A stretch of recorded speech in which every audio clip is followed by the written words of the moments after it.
सभी को नमस्कार। इन दिनों दुनिया के 55% से भी ज्यादा लोग शहरी इलाकों में रहते हैं, लेकिन हमेशा ऐसा ही नहीं था।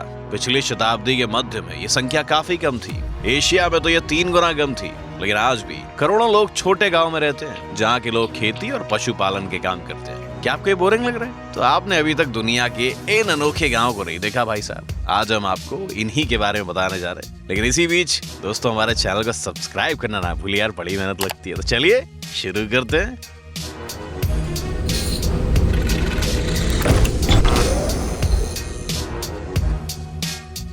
इनाकाडाटे, जापान में हर साल लगभग 10 मिलियन टन चावल उगाए जाते हैं। जापानीज लोगों को भैया चावल बहुत इंपॉर्टेंट फूड होता है उनके लिए।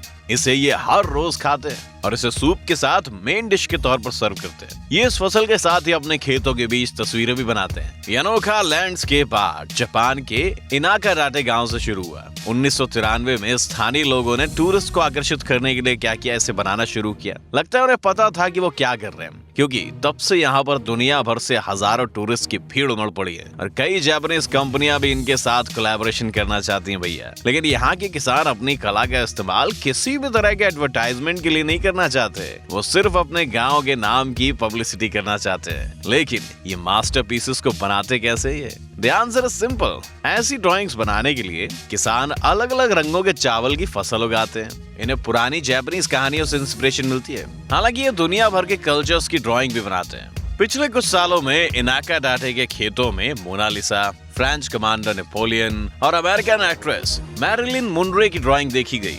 ऐसे आर्ट सिर्फ कुछ ही महीनों तक टिकते हैं और इसीलिए इन्हें देखने के लिए काफी लोग इकट्ठे हो जाते हैं। फसल तैयार होने पर इन्हें रेगुलर राइस की तरह लोकल मार्केट्स में बेच दिया जाता है। कॉन्गथोंग, इंडिया। अच्छा दोस्तों, आपके लिए एक अजीब सवाल। अगर आप एक गाना होते तो कौन सा गाना होते आप? हमें कमेंट में जरूर बताइए। आप सोच रहे होंगे कि ये सवाल कैसा पूछ लिया मैंने, किसी का नाम एक गाना कैसे हो सकता है भैया? लेकिन हम आपको समझाते हैं। इंडिया के कॉन्गथोंग गांव में एक बच्चा पैदा होने पर उसे नाम नहीं बल्कि एक धुन दी जाती है। नहीं, माइकल जैक्सन या बीटल्स नहीं कहा जाता, बल्कि हर बच्चे के लिए उनकी माँ एक नई धुन बनाती है। तो फिर इस गांव के लोग एक दूसरे को कैसे पुकारते हैं? ये सब सिचुएशन पर डिपेंड करता है भैया। अगर लोग एक छोटे रूम में एक दूसरे के पास हो तो वो सिर्फ मेलोडी का छोटा हिस्सा इस्तेमाल करते हैं। जब ये चौड़े में होते हैं, खुले में होते हैं, तब इनके पास पूरा गाना मेलोडी के साथ गाना होता है। ज्यादातर ये नाम 1 मिनट के गाने जितने लंबे होते हैं।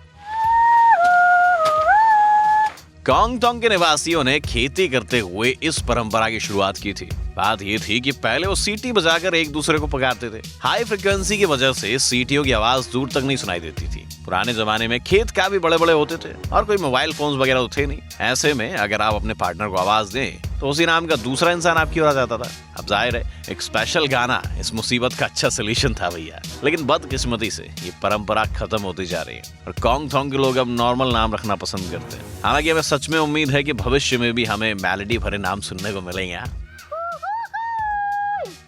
हुआंगलो याओ, चाइना।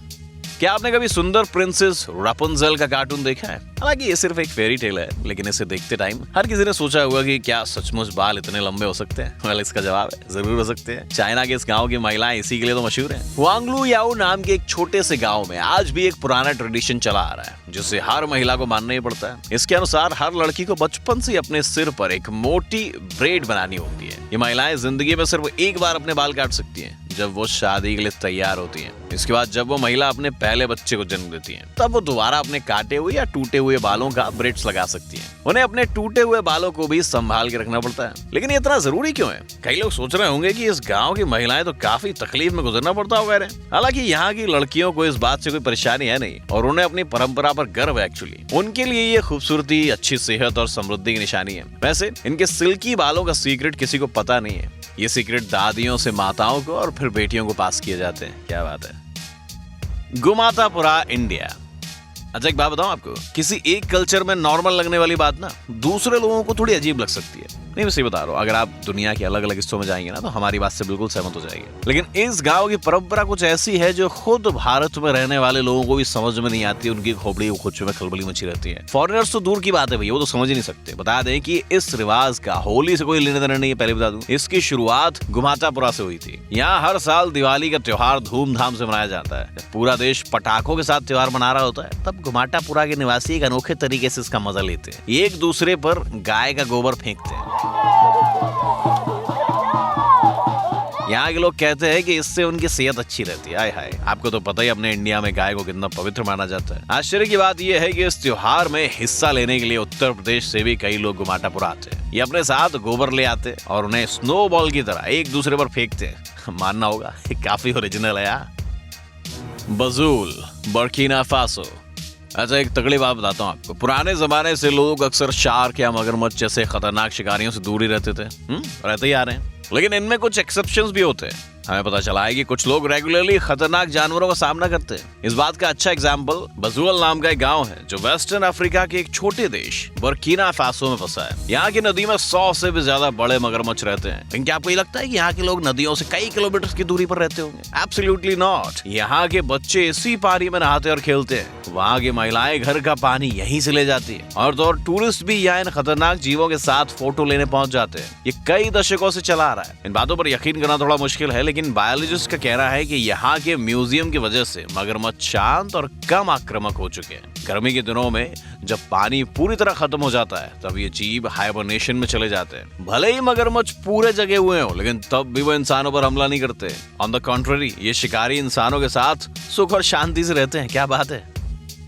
मरोत्तीचल, इंडिया।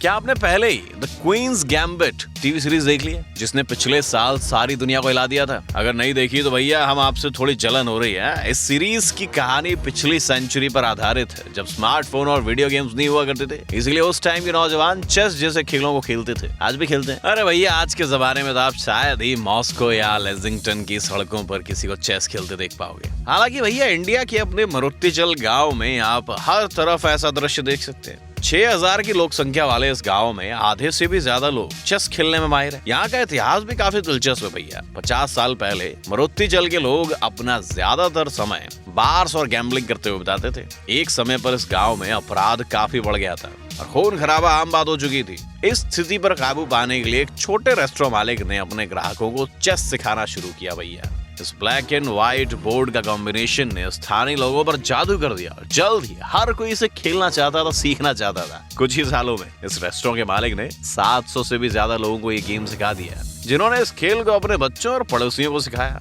ये सचमुच एक टीवी सीरीज की स्क्रिप्ट जैसा लगता है, नहीं? कोलमा, यूएसए। अगर आप इसे बिल्कुल बारीकी से ना देखें तो ये अमेरिकन शहर आपको बिल्कुल सिंपल लगेगा, लेकिन जब आप इसकी खाली सड़कों या पुरानी बिल्डिंग्स को देखोगे तो आप भी सोच में पड़ जाओगे। ये शहर आपको सचमुच सरप्राइज कर देगा। कोलमा सैन फ्रांसिस्को के नजदीक स्थित है और इसे अक्सर सिटी ऑफ द डेड कहा जाता है। यहाँ 2000 से भी कम लोग रहते हैं, लेकिन यहाँ 1.5 मिलियन से भी ज्यादा कब्रें हैं। अब आप सोच रहे होंगे कि यहाँ जरूर कोई ट्रेजेडी हुई होगी, लेकिन ऐसा बिल्कुल नहीं है। यहाँ के लोकल्स मजाक में कहते हैं कि कोलमा में जीवित रहना अच्छा लगता है। यहाँ दिखने वाली कब्रें दरअसल गोल्ड रश की वजह से हैं, जो कि 19वीं सेंचुरी के अंत में देखी गई थी। यहाँ पर काम करने वाले बहुत से लोग काम के मुश्किल हालातों और महामारी में मारे गए थे और कोलमा वो जगह बन गई जहाँ आखिरकार उन्हें अपनी शांति मिली।